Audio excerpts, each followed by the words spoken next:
"Who did this to you?" said the Mafia boss. By dawn, every man in the city feared for his life. Hello everyone, before we begin today's story, I have a small favor to ask. Please hit subscribe and turn on the notification bell so you never miss our channel's new videos. It's quick, free, and the best way to support us in bringing you more dramatic stories. Your support means the world to us. Where are you watching from? Drop your city or country in the comments below. Thank you very much. Now, let's get back to our main character. The night smelled like wet asphalt and old neon, one of those cold, breathless midnights when the whole city felt like it was holding its tongue. I remember gripping my coat tighter as I limped down the empty sidewalk, the rain sliding down my face and mixing with the metallic taste of blood at the corner of my mouth. My name is Lena Hart, and I looked like a ghost someone had dragged out of a war zone. My left eye was swollen nearly shut, purple and angry, and every step shot pain through my ribs like someone striking piano wires inside my chest. Tyler had made sure I'd remember tonight. He always did. But this time was different. This time he hadn't just snapped, he'd exploded. And I had run. I wasn't even sure how far. I just knew I had to keep moving, keep breathing, keep pretending I wasn't shaking so hard my teeth clattered. The rain was coming down in sheets, turning the streetlights into blurred halos. I stumbled past a row of closed shops, hugging the walls to stay upright. That's when I heard the low hum of an engine behind me. Slow. Controlled. Not the kind of sound you ignore at midnight. I turned slightly, wincing as the motion sent a bolt of pain across my cheekbone. A black SUV rolled to a stop beside me, sleek, polished, out of place in this part of town. The back door opened. And he stepped out. Adrian Vale. I didn't know his name yet. But I knew power when I saw it. Tall, impossibly composed, rain sliding off his tailored suit like it didn't dare touch him. Dark hair pushed back, sharp jawline, eyes that didn't miss anything. He didn't look like a man who belonged to the night. He looked like a man who ruled it.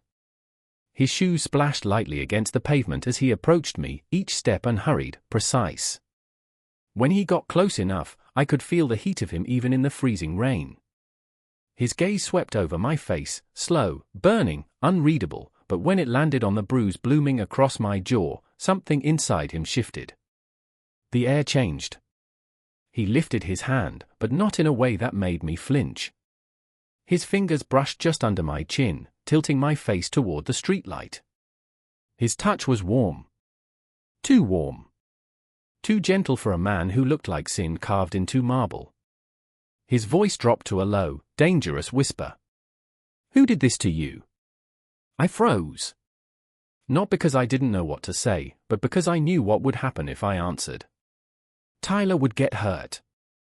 Or worse.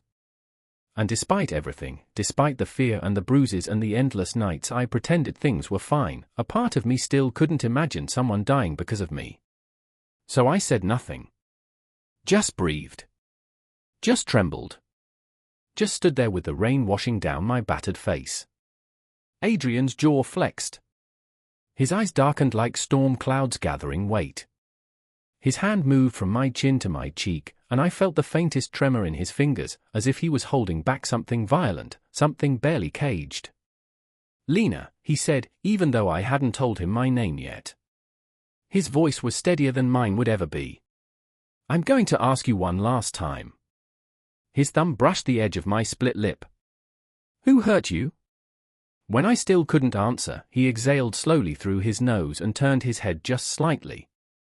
One small gesture. That was all. From the SUV, 3 men emerged, broad-shouldered, silent, dressed in black. They fanned out like shadows peeling themselves from the street. Adrian didn't raise his voice. He didn't need to. "Find him." My stomach dropped. My breath caught.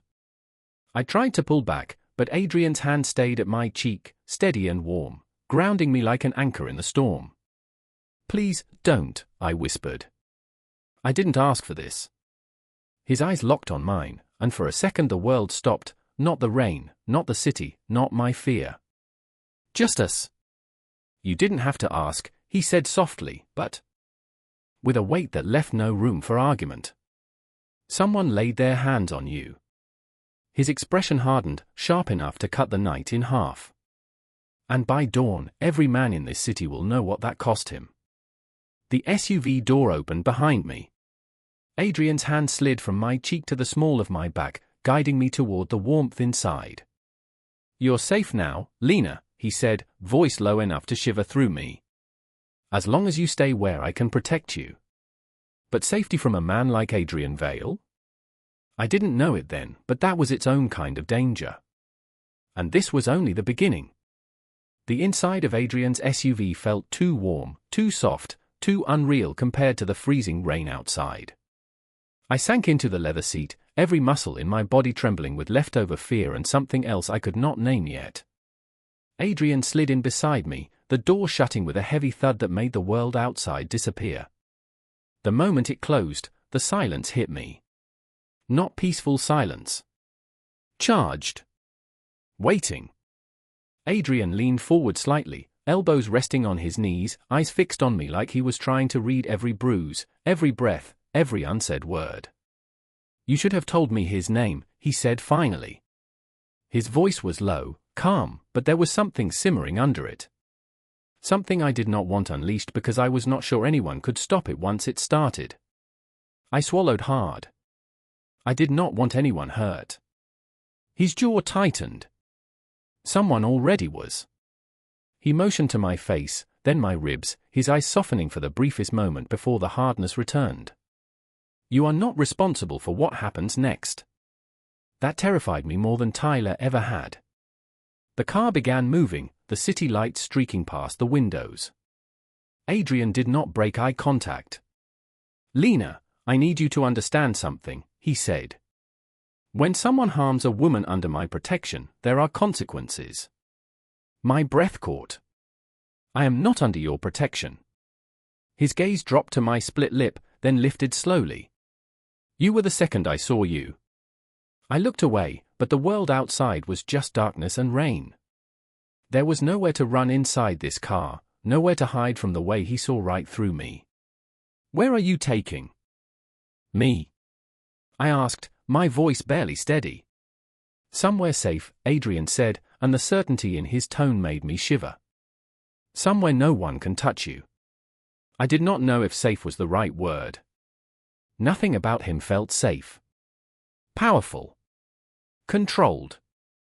Dangerous in a way that made the air thin. But safe? I was not sure. The SUV turned onto a private drive lined with tall iron gates.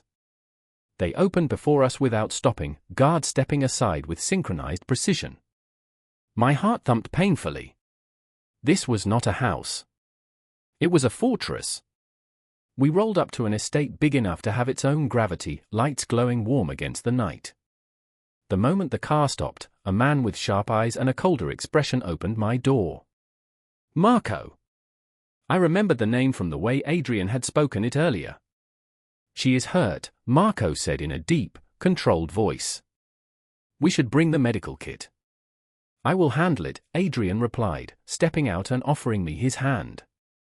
I hesitated for half a second before placing mine in his. His grip was warm, steady, as if anchoring me to the ground. Inside the mansion, the air smelled faintly of cedar and something expensive I could not identify. Marble floors gleamed under my shoes. Everything felt too rich, too polished, too impossible. I did not belong here. Sit, Adrian said gently, guiding me toward a leather sofa near the fireplace. I lowered myself carefully, wincing when my ribs protested. Adrian noticed immediately. He knelt in front of me, opening a small first aid case. The motion alone startled me. Men like him did not kneel. Not for anyone. Not for anything. You do not have to do that, I whispered. You are hurt, he said simply. I take care of what is mine. I stiffened. I am not yours. He paused, eyes locking with mine. Not yet. My breath hitched, but he did not push the moment further. Instead, he dipped a cloth into warm water and lifted it to my cheek. His touch was careful, almost painfully gentle. The contrast made my eyes sting with sudden emotion. No one had looked at me like I deserved gentleness in a long time. "Does it hurt?" he asked. Only when I breathed. I tried to joke, but my voice cracked. Adrian's fingers brushed my jaw lightly. Then, "Breathe slower." I almost laughed at the absurdity of it. But then his phone buzzed. He looked at the screen, and a shadow crossed his face. "We found him," Adrian said quietly. My stomach dropped. "Adrian, please do not," he stood, rolling his sleeves with cold precision.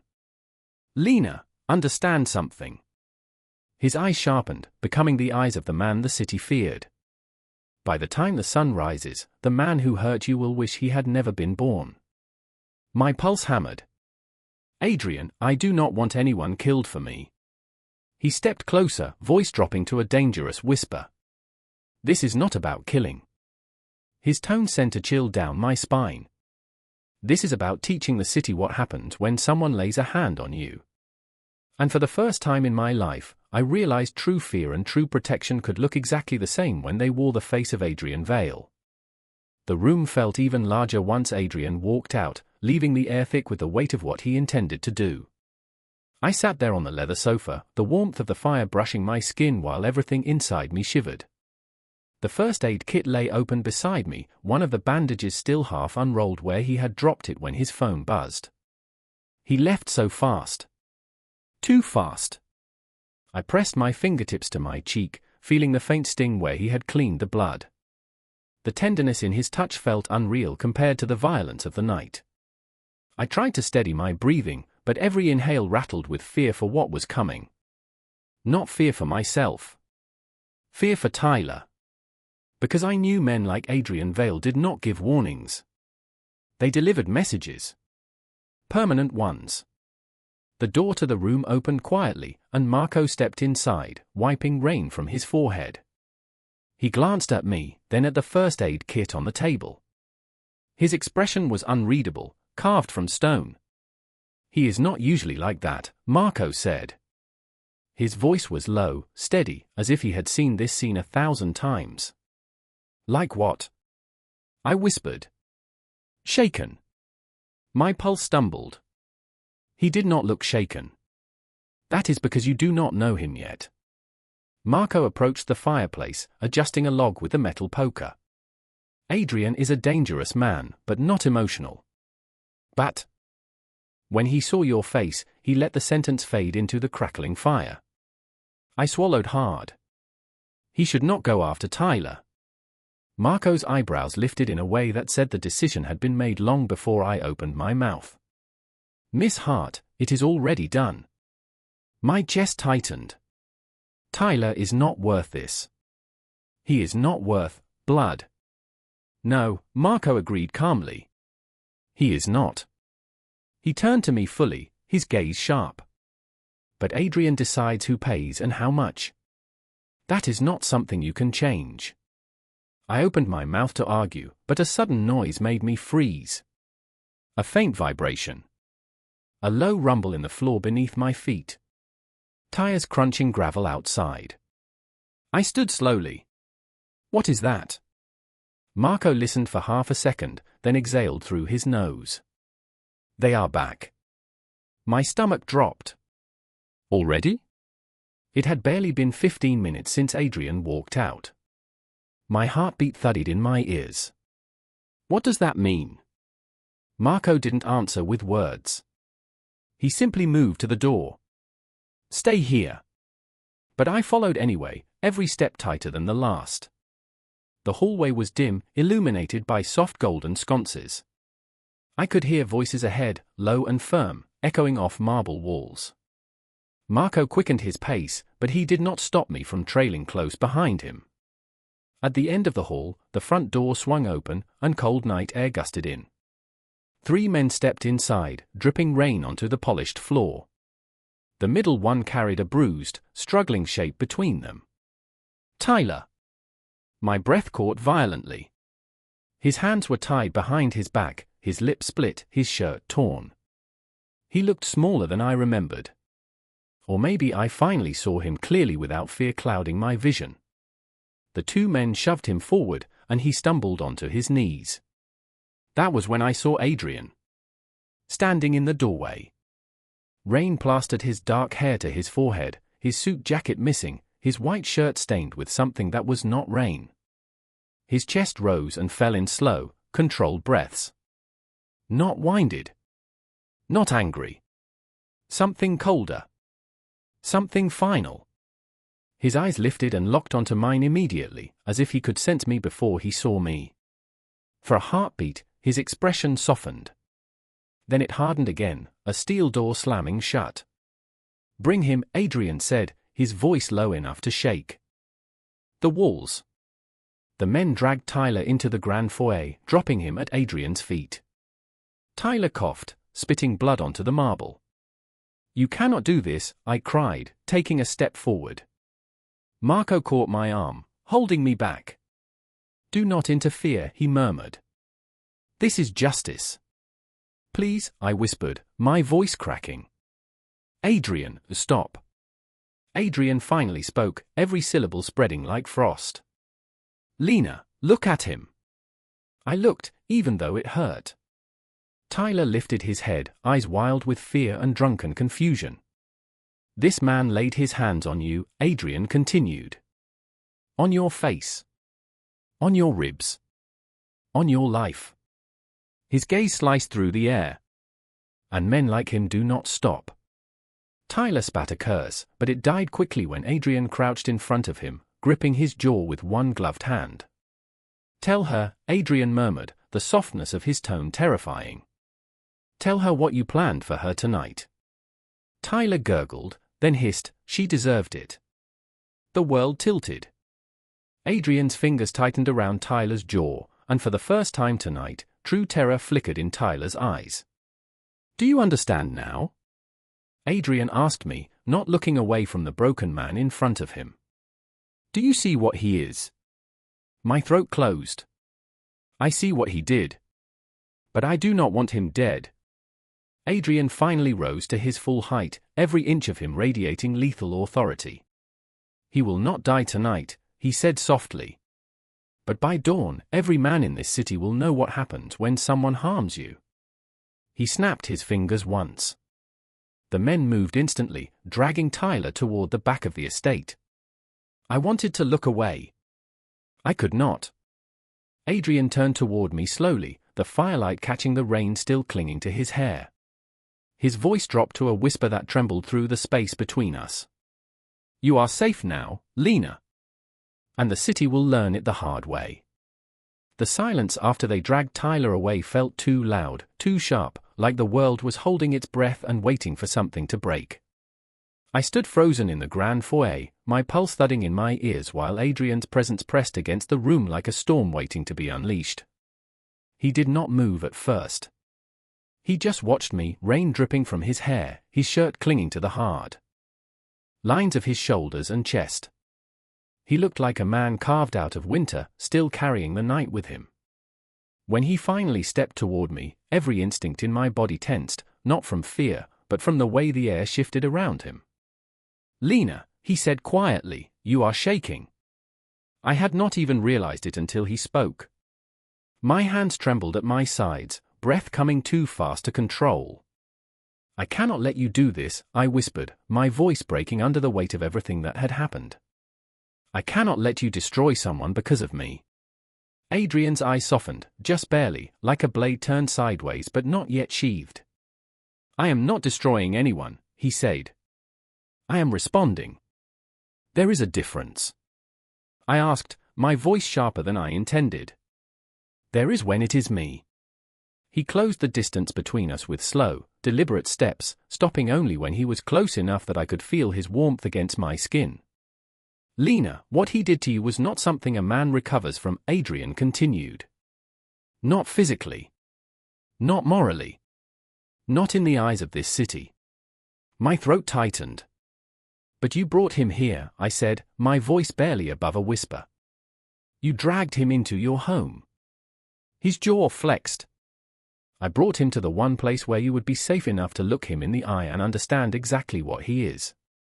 I wanted to argue, to fight, to push back against the force of his conviction, but every part of me was exhausted. My ribs ached. My bruises throbbed. And beneath it all, a terrible truth I did not want to admit whispered in the back of my mind. For the first time in years, I felt protected. Truly protected. And that was dangerous in a completely different way. Adrian watched my expression shift. He saw everything. "Come," he murmured. "You need rest." "I cannot sleep," I said, shaking my head.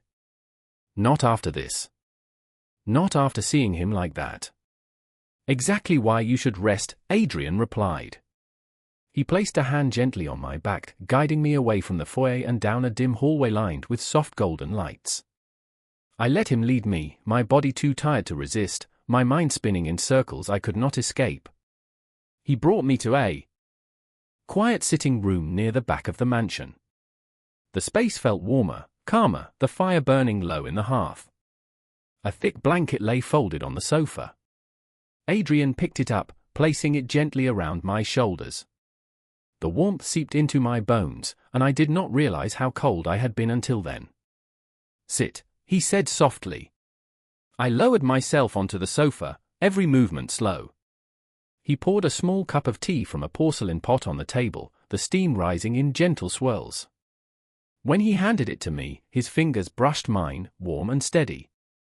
"Drink," he said. I took a sip. The warmth slid down my throat and eased the tightness in my chest. Adrian lowered himself into the chair across from me, elbows resting on his knees. His eyes never left my face. "Tell me what you are thinking," he said. I hesitated. "I am thinking I do not know who you are," I said truthfully. "I do not understand why any of this matters to you." He tilted his head slightly. "You matter to me." The words hit harder than any bruise Tyler had ever given me. I stared at him, unable to speak. He leaned back slowly, his expression unreadable. "You walked into my night bleeding," he said. And something inside me refused to let that stand. "You do not even know me," I whispered. "I know enough." His voice deepened. "I know you did not deserve this. I know you are stronger than you think. I know you have been surviving for far too long on your own." My breath caught. "How could you possibly know that?" "Because I see people clearly," Adrian said. "And I saw you the moment I stepped out of that car." My heart pounded painfully. He stood then, slow and controlled, and walked toward me. I felt the air shift with each step he took. He stopped just in front of me, his hand lifting to touch my cheek, fingers skimming the edge of the bruise. "Lena," he said softly, "no one will ever hurt you again." I looked up at him, feeling something inside me crack open. And somewhere deep in the mansion, somewhere behind closed doors, a scream echoed, faint but unmistakable. I froze. Adrian's thumb brushed my cheek, steadying me. "Do not worry," he said calmly, voice smooth as steel. "The city is learning its lesson." His eyes darkened. "One man at a time." I did not realize I was holding my breath until the scream faded into the distance, swallowed by thick walls and heavier intentions. The sound echoed inside my chest long after the hall went quiet again, leaving the air heavy and trembling. Adrian did not flinch. He stood over me with the calm certainty of a man who had heard far worse and caused far worse. His hand remained on my cheek, steady, grounding, frighteningly gentle. "Do not be afraid," he said quietly. "That has nothing to do with you." But it did. Every sound in this house tonight had everything to do with me. I pulled back slightly, just enough to break the contact. Adrian let his hand fall, but his eyes stayed locked on mine, dark and sharp as a blade pressed into silk.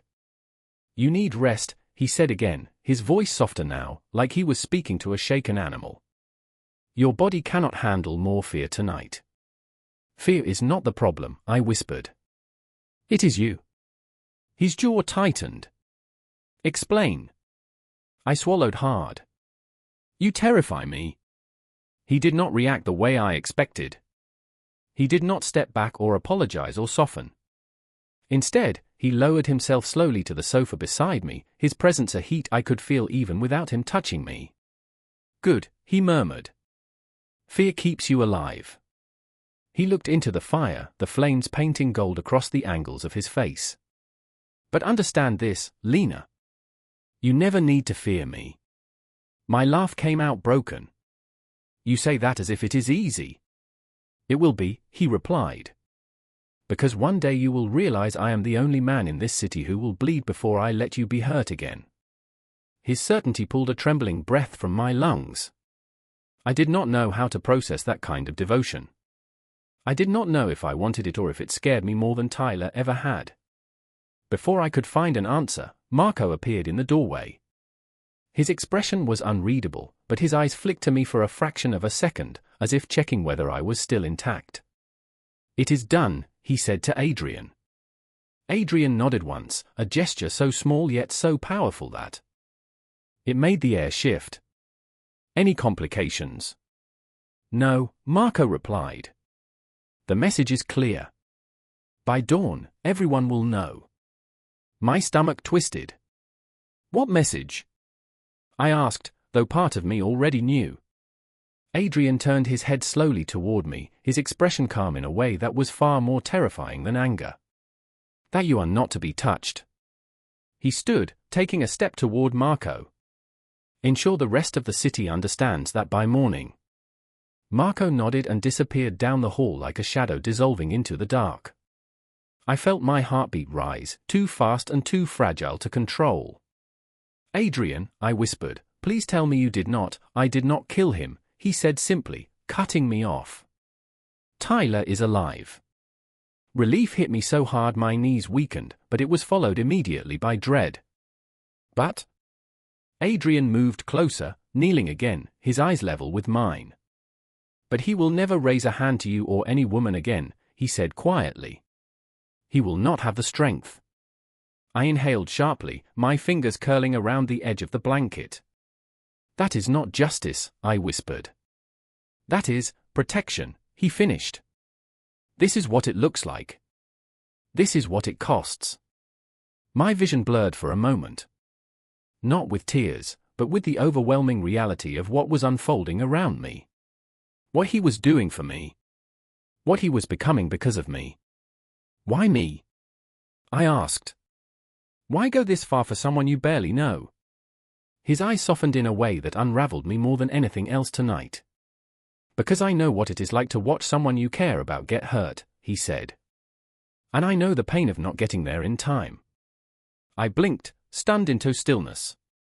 That was the first personal thing he had ever shared. "Who?" I whispered. He stood slowly, his expression closing like a door. "Not tonight." Before I could ask more, footsteps approached from down the hall. One of Adrian's men entered, clearing his throat. "Sir, the neighborhood is aware. Word is spreading fast." Adrian nodded. "Good." The man disappeared again. I stared at the doorway, my skin crawling with the weight of what I had just heard. "The whole city?" I asked, voice trembling. "By sunrise," Adrian said. He looked at me then, and something inside me tightened. Not fear. Not entirely. Something else. Something I did not want to name. He reached out slowly, brushing a loose strand of hair from my face with the back of his knuckles. "Lena," he murmured, "let the city fear me. You do not have to anymore." His words settled over me like a warm blanket over a bruise, easing the ache even as the truth of them shook me to my core. Outside, the night deepened. Inside, I realized the most dangerous thing in this mansion was not the men, not the screams, not the rules Adrian enforced. It was the way I was starting to feel safe in the arms of the most feared man in the city. The fire had burned low, turning the room into a warm cocoon of shadows and soft flickering gold, but none of that warmth reached the tight knot forming in my stomach. Adrian's words repeated in my mind, circling, echoing, refusing to fade. "Let the city fear me. You do not have to anymore." I should have felt safe. I should have felt relieved. Instead, I felt like I was standing on the edge of something I did not understand, something dangerous and magnetic and impossible to walk away from. Adrian watched me with an intensity that made every breath feel heavier. He sat on the edge of the coffee table in front of me, elbows resting on his knees, hands clasped together like he was anchoring himself. "You should rest," he said again, and there was a gentle insistence in his voice that almost broke me. "Your body cannot keep absorbing this much adrenaline." I shook my head slowly. "I cannot sleep with everything happening in this house." A faint smile ghosted across his lips. "Nothing is happening that you need to worry about." "That is not reassuring," I whispered. "It should be," he replied. "Because everything happening is for you, not against you." The silence stretched, thick and dense, until I finally forced myself to stand. My legs felt unsteady, but I needed space. Air. Anything that was not the overwhelming presence of Adrian Vale. I walked toward the tall windows overlooking the back courtyard. The glass was cold under my fingertips, the night outside pitch black except for the faint glow of security lights lining the property. My reflection stared back at me, bruised, tired, fragile in a way I hated. I did not hear Adrian move, but suddenly he was beside me, standing so close his shoulder brushed mine. "I know this is a lot," he said. "You have had a lifetime's worth of fear in a single night." I closed my eyes. "I do not want more violence." "I know." His voice dropped lower. "But violence was not created tonight.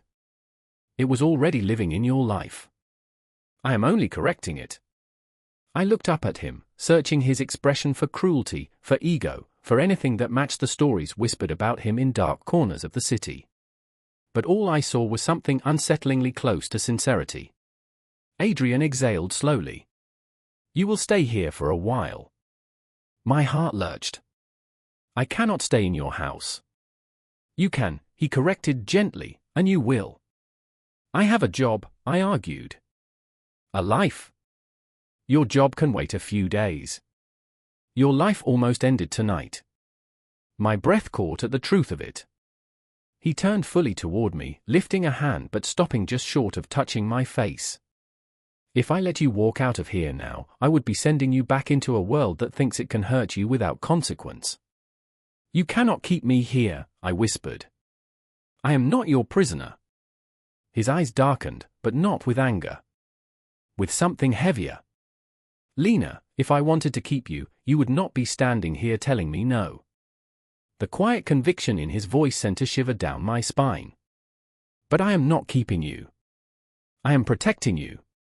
There is a difference." I forced myself to look away, staring at the courtyard again. "What happens now?" I asked softly. Adrian stepped closer, and I could feel the heat of him behind me, his presence wrapping around me like a shadow. "Now," he said, "the city wakes up to a new rule." "Which is what?" I murmured. His breath brushed my ear, low and certain. "No one touches Lena Hart." I swallowed hard, my pulse roaring in my ears. "And after that?"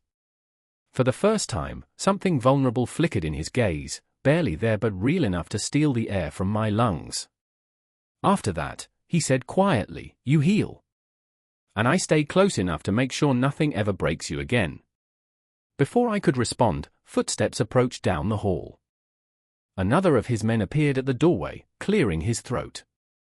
"Sir, there is someone here asking to speak with you. Says it is urgent." Adrian's entire demeanor shifted instantly, turning sharp, controlled, lethal. "Who is it?" "Your brother." The room tilted. Adrian looked at me once, something unspoken passing between us, before he stepped away. "Stay here," he said firmly. "Do not move." And then he was gone, leaving the air colder without him, leaving me wondering what kind of man could shake the whole city and still be shaken by the one thing he could not control. Me. The moment Adrian disappeared down the hallway, the mansion seemed to exhale, as if his presence had been the only thing holding the walls upright. I stood there by the tall window, wrapped in a blanket that suddenly felt too thin against the cold rising in my chest. His brother. I did not know Adrian had a brother. I did not know anything about this man, and yet I was standing in his home, wrapped in his blanket, breathing air thick with his decisions. The silence stretched until I could not stand it anymore. I moved slowly toward the doorway, careful, quiet, feeling like every step would echo across the marble floors. I did not plan to follow him. I told myself I was only stretching my legs, only trying to calm the ache in my ribs.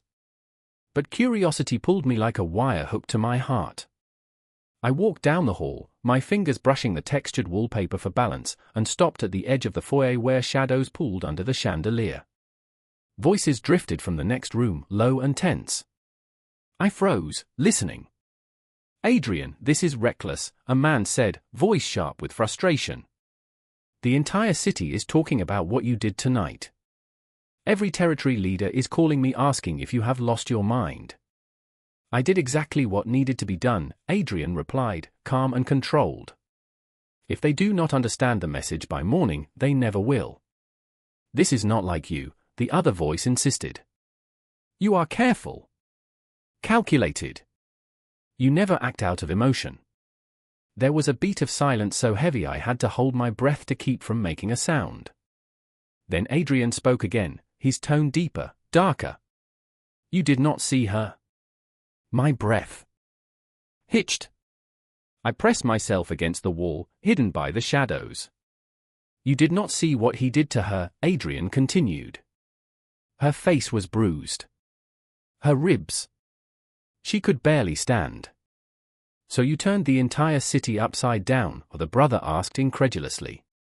"For a woman you barely know?" Adrian's answer came without hesitation. "Yes." My heartbeat stuttered. The weight of that single word wrapped around me, confusing and overwhelming and frighteningly warm all at once. His brother exhaled sharply. "Adrian, this is not sustainable. You cannot protect one person at the expense of your entire network. People will test you. They will look for weakness." "Let them look," Adrian said coldly. "They will not find any." "They think you have one," his brother shot back. "They think she is it." I covered my mouth, my fingers trembling against my lips. Adrian responded so quickly it almost sounded like a growl. "She is not a weakness. She is the reason half the men in this city will think twice before raising a hand again." There was another pause, longer this time.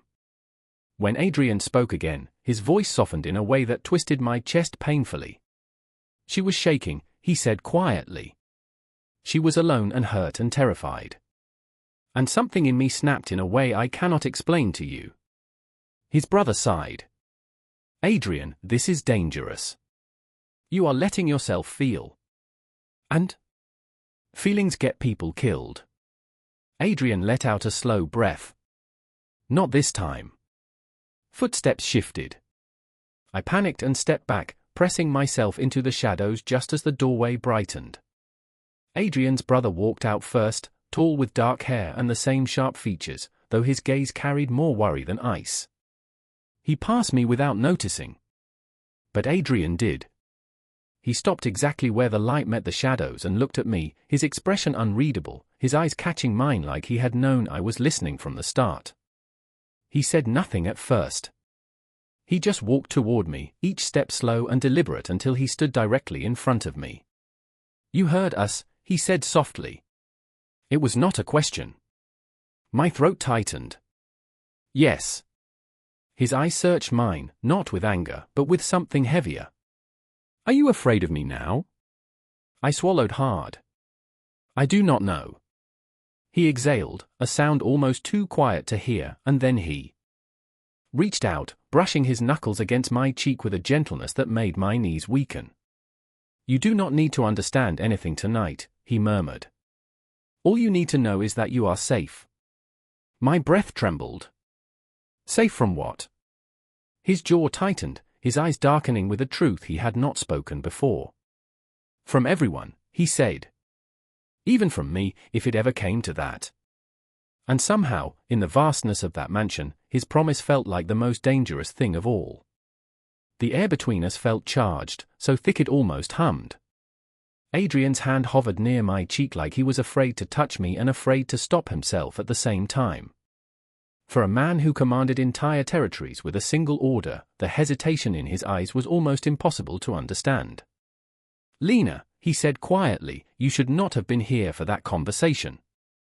"I did not mean to overhear," I replied, though we both knew I had been drawn to his voice like a magnet to steel.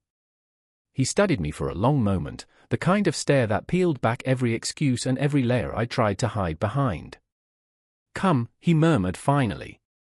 "You should not be standing in the hall." I followed him back to the sitting room, the blanket slipping from my shoulders as I walked. My legs felt unsteady, not from the bruises but from everything I had heard. When we reached the room, he motioned for me to sit, but my body would not obey. I stood by the fireplace, staring at the low flames, trying to understand the war inside me. Fear. Warmth. Confusion. A strange, dangerous sense of safety. They tangled together until I could not separate one from the other. Adrian remained near the doorway, his presence filling the room even when he did not move. "You think I am reckless," he said. "Your brother thinks you are," I corrected softly. "And you?" I swallowed hard. "I think you are something else entirely." He stepped toward me, slow, deliberate, his eyes never leaving mine. "Tell me." "I think you are dangerous," I whispered, "in ways I cannot understand yet." His expression shifted, just a fraction. "And you think that makes me unpredictable?" "Yes." He came closer, stopping just a breath away from me. "Then let me make one thing predictable," he said quietly. "I will never hurt you. Not tonight. Not tomorrow. Not ever." The certainty in his voice made my chest ache. I looked away, unsure of how much more I could take. "Adrian, people will come for you because of what you did tonight. They are welcome to try," he said. "They will fail. But they will blame me," I whispered. "They already do."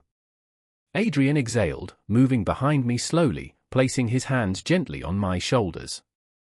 The contact was warm, steady, sending a shiver down my spine. "Lena, look at me." I turned, and he lifted his hand to my face again, tracing the bruise near my cheekbone with astonishing tenderness.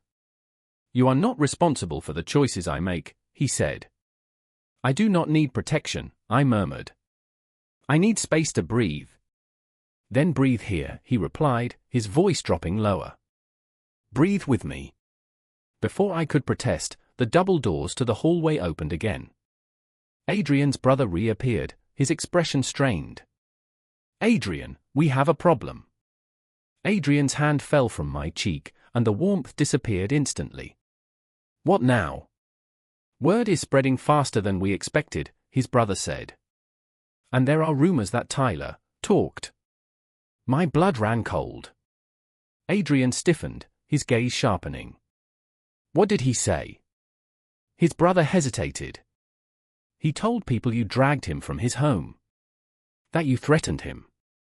That you did it over a woman." Adrian's jaw tightened, a storm forming behind his eyes. And now every man who ever raised his voice at a woman tonight is terrified you might show up at their door. A hollow quiet filled the room. It was not fear. Not shock. It was something heavier. Something inevitable. "Good," Adrian said. His brother sighed. "Adrian, this is escalating. You need to think." "I am thinking," Adrian snapped, then lowered his voice when he glanced at me. "And I am done letting men like him feel untouchable." His brother stepped closer. "Adrian, this is spreading. They are calling you sentimental. Reckless. Weak because of her." I felt the words hit him like a slap. He did not flinch, but his jaw clenched hard. I stepped forward before I could stop myself. "Adrian," I whispered, "this is because of me. I cannot let you burn your world down to protect mine." Adrian turned to me slowly, and the look in his eyes. made my breath stop. "Lena," he said softly, "you are not the reason I did this." He stepped closer, taking my hand with a gentleness that made my heart twist. "You are the excuse I finally needed." The room spun slightly, his words sinking into the deepest part of me. His brother watched us, something unreadable passing across his face. The tension thickened until it felt like the walls were leaning in. Then Adrian spoke, voice low and absolute. "Anyone who thinks you make me weak," he said, his thumb brushing over the back of my hand, "is about to learn how wrong they are." And in that moment, I realized something terrifying. It was not the city that feared Adrian Vale. It was the city that feared what Adrian Vale would become because of me. The moment Adrian said those words, something inside the house shifted, as if the walls themselves understood what he had just promised. His brother stared at him like he was witnessing a man he no longer recognized, a man who had traded logic for something far more volatile. And I stood there between them, feeling the weight of two worlds pressing in on me from opposite sides. Adrian's fingers were still wrapped around mine, warm and steady despite the cold storm building behind his eyes. His brother cleared his throat, trying to pull Adrian's attention back to the crisis outside. "Adrian, listen to me," he said, voice tight. "You have every gang leader in the city watching you right now. They think you have gone soft." Adrian's grip on my hand tightened just slightly. "Then they are blind." "No," his brother snapped. "They are opportunistic. They see an opening. A weak point. A target. They see her as." Adrian's voice dropped to a dangerous whisper. "Finish that sentence." His brother hesitated, jaw tightening. "They see her as something that puts you at risk." Adrian's entire posture shifted, slow and deadly, like a predator rising to its full height. "She is the only thing in this house that is not a risk," he said. "She is the only thing in this house worth risking everything for." My breath hitched, but neither of them looked at me. His brother exhaled in frustration, dragging a hand through his hair. "You do not hear yourself. You sound unstable. Emotional. You are making decisions with your heart instead of your head." "I am making decisions with both," Adrian replied. "Because tonight proved something I have ignored for far too long." He looked at me then, and for a brief moment the rest of the world seemed to fall away. "There are lines I should have drawn years ago. And I am drawing them now." His brother stepped back, shaking his head. "Then at least tell me the plan," he said. "Because right now, it looks like you are daring the entire city to test you." "Let them," Adrian replied. "By sunrise, they will remember why they fear me." A sharp knock at the door interrupted the tension. Another guard appeared, tension carved into his shoulders. "Sir," he said, "there is movement across 3 territories. Men are gathering. There are rumors someone wants to challenge your retaliation." Adrian's jaw flexed, but his voice stayed calm. "Who?" "Carson Reed." My stomach twisted at the name. Even I had heard it before.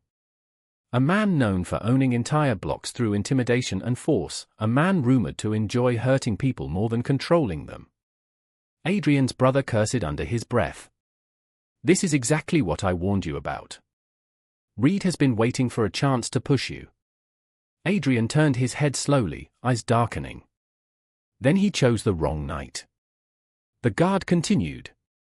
"He is calling what you did tonight a sign of weakness. He is telling people you are distracted. That you are compromised." For a long moment, Adrian did not move. Did not speak. Did not breathe.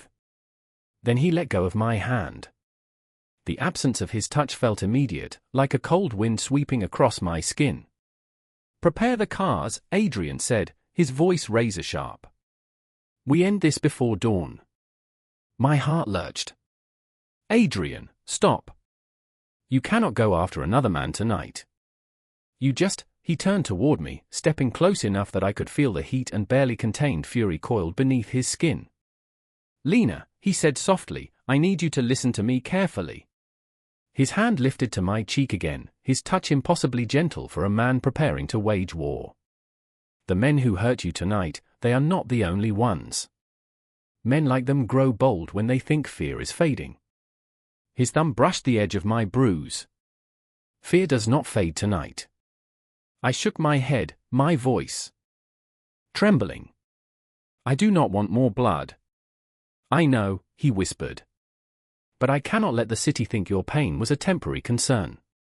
I cannot let them believe I acted out of impulse. They need to understand this is not a moment. This is a shift. His brother stepped forward. Adrian, if you go after Reed, this becomes a war. Then it becomes a war, Adrian said. But it will not be one he survives. Panic shot through me. Adrian, please, I begged. Do not do this because of me. I am not worth a war. He leaned in, his forehead almost touching mine, his breath warm across my skin. You are worth stopping every man like him, he murmured. You are worth every rule I break. The guard waited silently in the doorway. Adrian pulled back, steel settling into his posture. Keep her inside, he told his brother. No one comes near her. And you? His brother asked. I will remind Carson Reed why I built this city, Adrian said. Then he turned to me one last time, his voice quiet but carved in iron. Do not be afraid, Lena. The only men who need to fear me tonight are the ones who think you do not matter. And with that, he walked out into the night, leaving a storm behind him and a city about to learn exactly what it meant to touch something Adrian Vale swore to protect. The echo of the front doors closing behind Adrian felt like a physical blow, one that knocked the air straight out of my lungs. I stood there, staring at the empty space where he had been only moments before, trying to convince myself that the cold rising inside my chest was not fear. Except it was. Not fear of him. Fear for him. Fear of what he was walking into. Fear of what would happen if a man like Carson Reed challenged a man like Adrian Vale in the middle of the night over something as fragile, as complicated, as me. Adrian's brother exhaled sharply and rubbed a hand over his face, pacing once before turning toward me. You should sit, he said. He is not going to want you near any of this. Why is he doing this? I whispered. Why tonight? Why so violently? Because something about you snapped a fuse in him, his brother said. Bluntly. You are the first person he has cared about in years. The word cared hit me like a shard of glass. We barely know each other, I said, shaking my head. This is not normal. Adrian is not normal, his brother replied. He does not know how to care halfway. He never has. I wrapped my arms around myself, trying to find warmth, trying to steady the trembling in my ribs. You should not be telling me this, I murmured. Then who will? He asked. He will not. He thinks keeping you safe means keeping you in the dark. I forced a breath, then another, but they came out thin and shaky. What is Carson Reed going to do? His brother paused, weighing his answer. Reed is going to try to prove a point, he said finally. He is going to try to show the city that Adrian cannot protect what he cares about. He is going to try to make an example out of him. I felt my knees weaken. Adrian is strong, I whispered, almost to myself. He will not lose. No, his brother agreed softly. He will not lose. But that does not mean he cannot be hurt.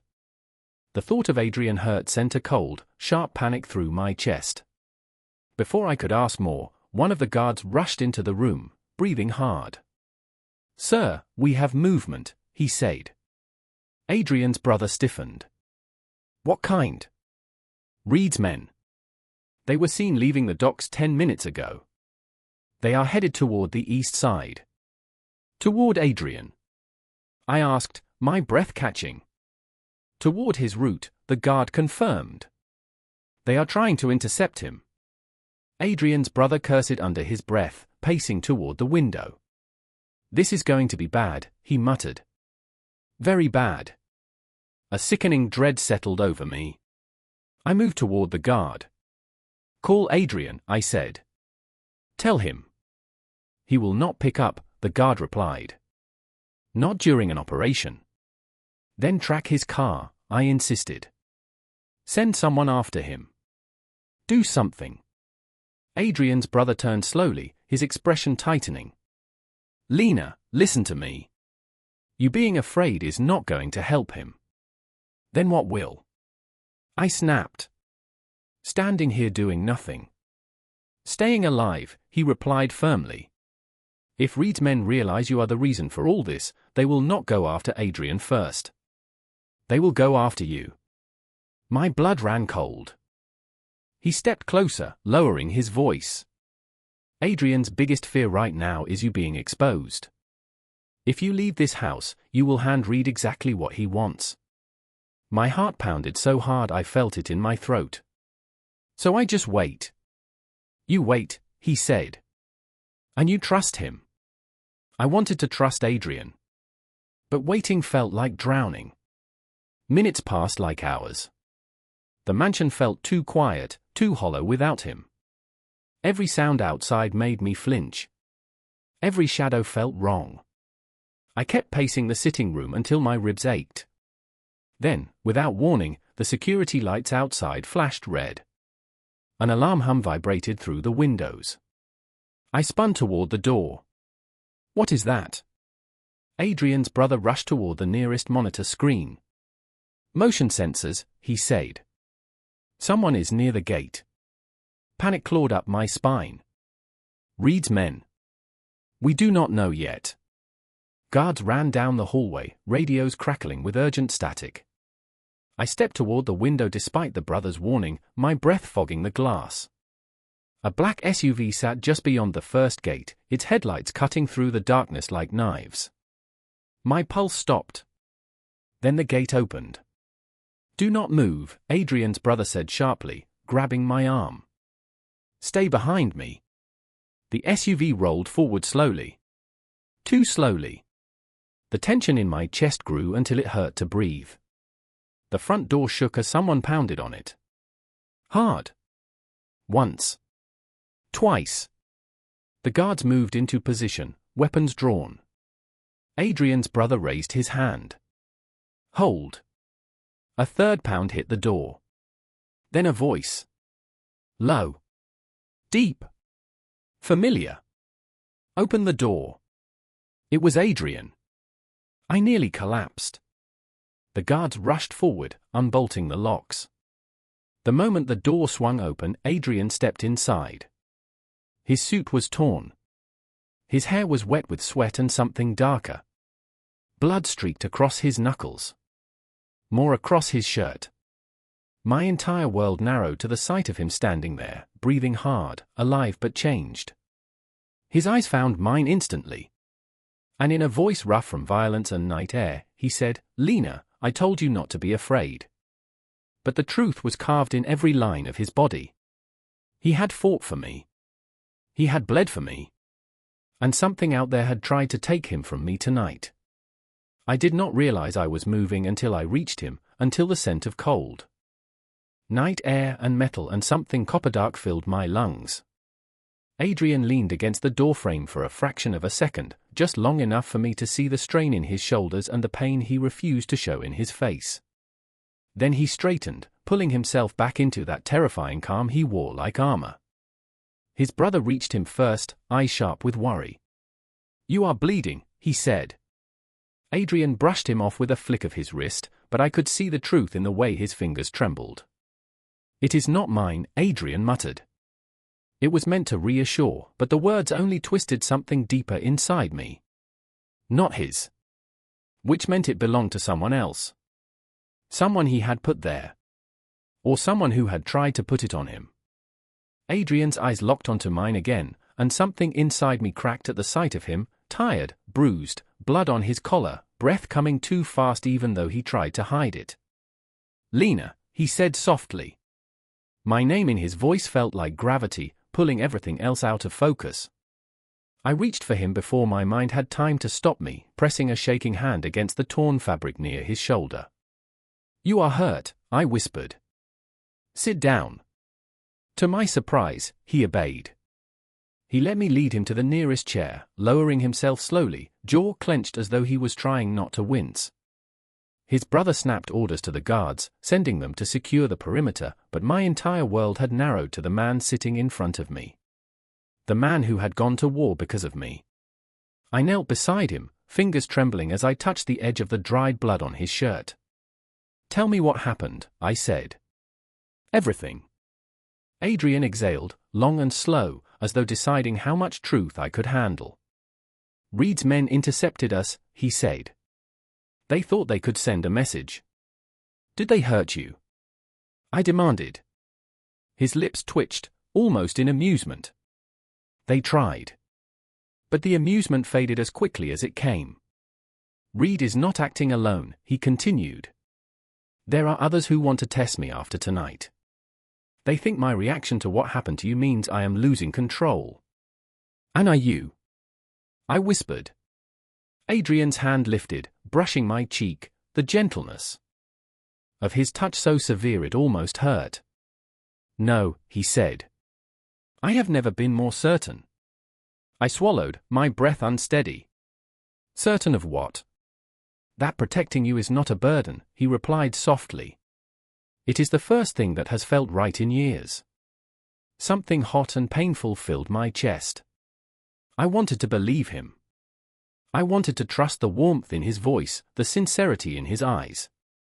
But fear tugged at me again. "Adrian," I said, "you cannot carry the world on your shoulders for me." "I am not carrying the world," he said. "Just the parts that threaten you." Before I could respond, the door burst open and one of the guards rushed in, face pale. "Sir, we found something." Adrian tensed. "What?" The guard held out a folded piece of paper, edges damp from the rain. Adrian took it with bloody fingers, unfolding it slowly. His eye scanned the message, then hardened into something colder than ice. I shivered. "What does it say?" I asked, barely breathing. Adrian's voice dropped to a deadly whisper. "They want her." His brother stepped forward sharply. "What?" Adrian held the note up. For words were scrawled across it in jagged ink. "Bring us the girl." My stomach dropped. "Adrian," he rose from the chair so fast the blanket slipped from my shoulders. "No," he growled. "They think tonight was about weakness." He stepped toward me, cupping my face with both hands, eyes burning with a promise that made my skin tingle. "They will learn it was about war." "Adrian," his brother warned, "you cannot make decisions right now. Watch me," Adrian snapped. He turned back to me, his voice lowering again. "Lena, listen carefully. They are not getting near you. They will not touch you. They will not breathe in your direction." "But they know about me," I whispered. "They know my name." "They know nothing," he said. "And by the time I am done, they will regret trying to learn."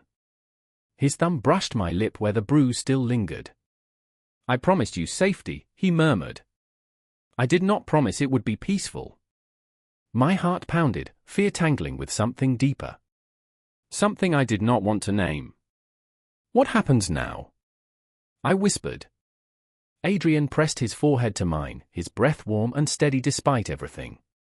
"Now," he said. "Now I burn down every man who thinks he can touch what is mine." And as he pulled away, orders already flowing from his lips like a storm gathering speed, I realized something terrifying and undeniable. The city feared Adrian Vale before tonight. But after tonight, it would remember him. Forever. I did not understand how a single night could stretch so long, how the darkness outside could feel endless while everything inside the mansion tightened like a heartbeat trapped in a cage. Adrian stood in the center of the room, issuing orders with a calmness that did not match the storm gathering behind his eyes. Guards moved around him in sharp, efficient lines, their radios crackling with updates I could not decipher. But every time the door opened, every time someone mentioned my name, Adrian's gaze snapped toward me as if checking I was still there, still breathing, still his to protect. His brother watched it all with a mix of frustration and fear. "Adrian, listen to me," he said, lowering his voice. "If they want her, they will come here. Tonight. We need to relocate her.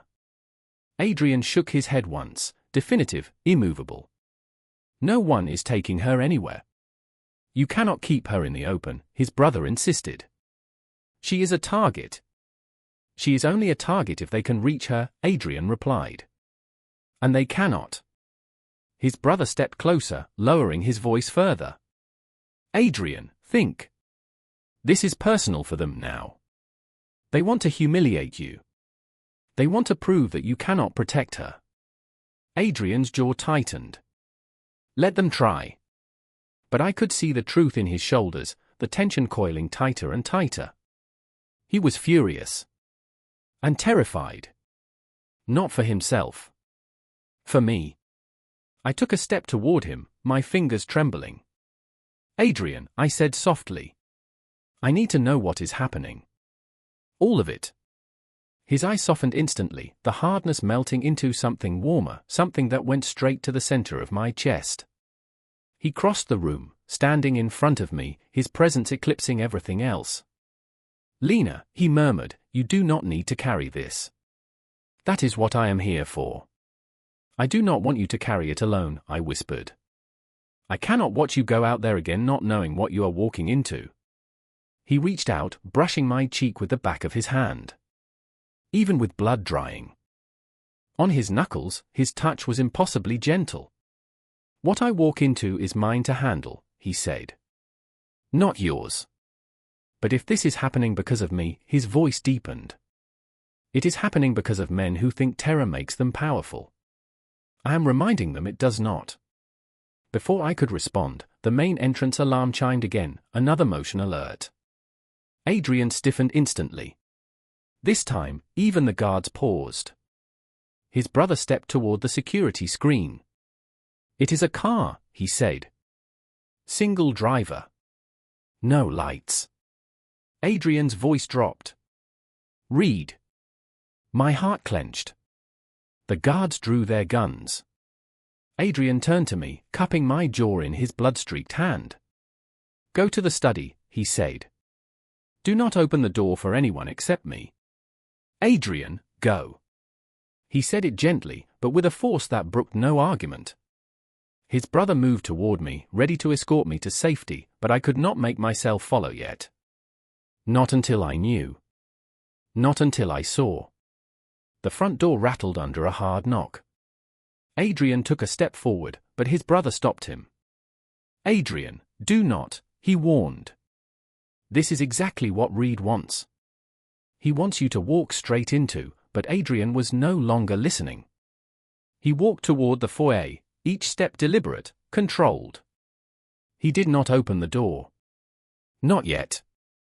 Instead, he spoke through it, his voice low enough to silence the entire house. If you touch this door again, he said, you will not walk away from it. A laugh echoed from the other side, dark, mocking, too amused for the situation. Come now, Vale, the voice sneered. You think you can tear apart the city over a girl and not expect a visit? Adrian's fingers curled slowly at his sides, knuckles whitening. Say her name, he said, and I will put you under the floorboards of your own home. The laugh grew louder. So it is true. You have gone soft. Adrian moved. He did not throw open the door. He ripped it open. Reed stood there in the rain, smiling like he had already won. Evening, Vale, he drawled. You look a little bloody. Rough night? Adrian did not answer. He stepped out into the cold, the guards flooding into position behind him. You came to my home, Adrian said, voice steady. Not a smart move. Reed shrugged. I came for what you stole. Adrian's silence said everything. Reed smirked. Bring me the girl, Adrian. Or this city burns. The night air froze. Then Adrian smiled. A slow, deadly smile that told me Reed had made the worst mistake of his life. You want her? Adrian asked. Then you will have to outlive me. And in that moment, the sky cracked with thunder, as if the storm itself knew a war was about to begin. The thunder cracked like the sky was warning us, but neither Adrian nor Reed moved back. They stood facing each other in the rain, two forces carved out of different versions of darkness. Reed smirked, leaning slightly to the side as if he owned the storm. "You cannot protect her forever, Vale," he taunted. "You cannot watch every door, every window, every shadow." Adrian stepped closer, close enough that the rain running off his coat splashed against Reed's shoes. "I only have to watch the shadows that hold men like you," he said. "And there are fewer of you left every hour." Reed laughed, but there was a tremor under it. "You did all this over a girl you met tonight?" Adrian smiled without warmth. "I did this because you forgot your place." Reed's smirk flickered. "And what place is that?" Adrian leaned in, his voice so low it felt like it vibrated through the walls behind me. "Below me." Before Reed could respond, half a dozen guards surged out from the side of the house, forming a wall behind Adrian. Reed's men stepped forward too, emerging from the darkness like vultures circling a fresh wound. The tension tightened until it felt like the air might break. Reed lifted his chin. "Give me the girl, Adrian. This ends easy." Adrian's voice dropped to something lethal and soft. "I do not do easy." Reed sneered. "Then you will die for her." "No," Adrian said, taking another step. "I will kill for her." His brother reached the doorway, pulling me back from the window just as the first punch landed. Reed swung at Adrian, but Adrian dodged with a speed I did not know someone that injured could manage. The fight exploded into chaos. Men slammed into the ground. Fists cracked against bone. Rain turned the driveway into a battlefield of shadows and splintered breath. I watched, my heart hammering so hard it hurt. Adrian fought like a man who had something to protect for the first time in his life. Every strike had purpose. Every movement had fury buried under control. Reed lunged at him with a knife, the blade flashing in the lightning.